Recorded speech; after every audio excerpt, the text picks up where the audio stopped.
शिंदे गटाचे लोक म्हणतात मनसे म्हणजे काय MIM आहे का?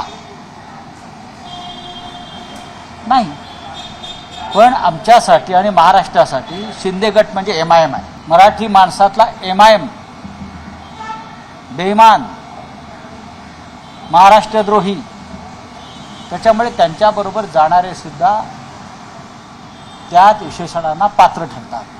कल्याण डोंबिवलीचा विषय हा आलेला आहे समोर. तो अत्यंत चिंताजनक आहे. त्यांचं असं म्हणणं आहे की स्थानिक पातळीवरचा निर्णय आहे. जर पक्षाच्या मूळ ध्येय धोरणाशी प्रतारणा करून कोणत्याही पक्षाचं स्थानिक म्हणून घेणारं नेतृत्व विपरीत भूमिका घेत असेल तर पक्ष नेतृत्वानं त्यांच्यावर कारवाई केली.